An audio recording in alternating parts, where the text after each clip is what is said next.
Okay, now I'm going to try to do 2.9. I've already done 2.9a, and I'll explain that. Then I'll try to do 2.9b. And again, I want you to do this as well and to show your work.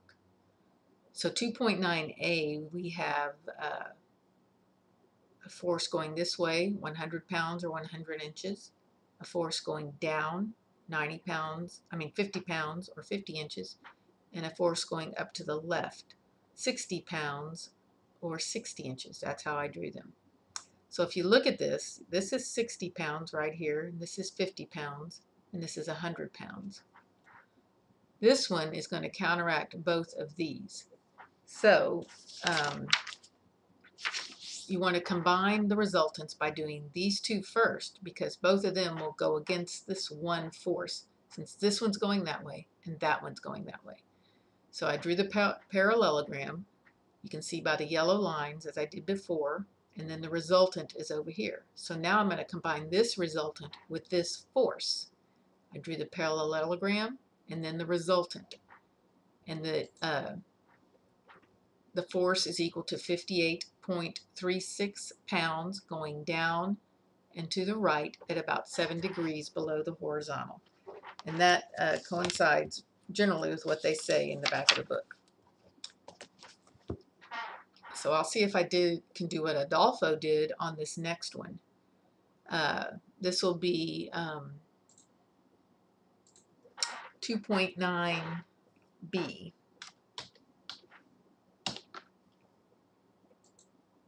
Oops, 2.9b.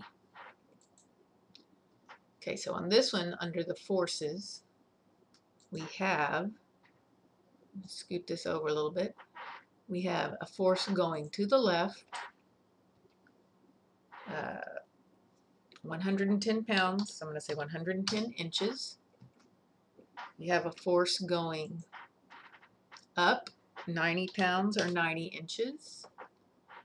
And we have a force going to the right, 40 pounds or 40 inches. So all of those are pulling against each other. So this one is the most. So I'm going to combine these two and then add it to that one. So for my parallelogram, I'm going to put that on that layer. I'm going to draw the parallelogram, which on this one will be easy. I'll just go there.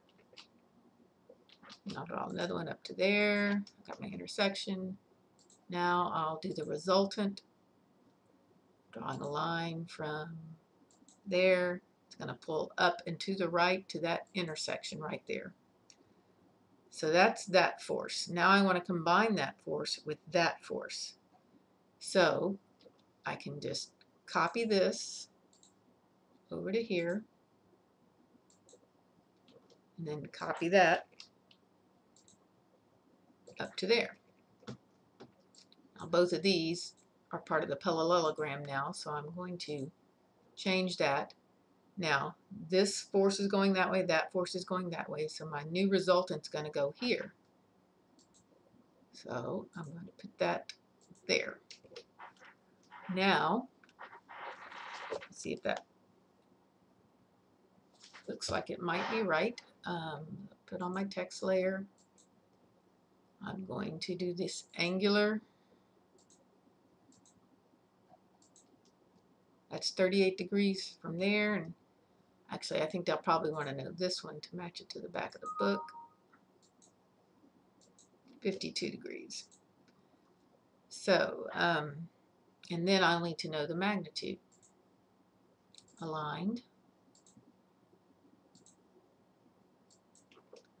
So I don't want that one. Okay, so it should be 114 pounds going up and to the left, 52 degrees from the horizontal. That's exactly what it is. So that's that problem. Now I want you to try to do C by yourself, and we'll check it in class. There's 4 arrows here, so you'll have to do the resultant. I'll give you a hint. You'll have to do the resultant of the 50 pounds and the 100 pounds. And then I would do the resultant of the 50 pounds going down and the 40 pounds to the right. and then combine those resultants to get your final answer. So do that problem and see if you got it right, and we'll go over it. If you have any questions, we'll go over it in class.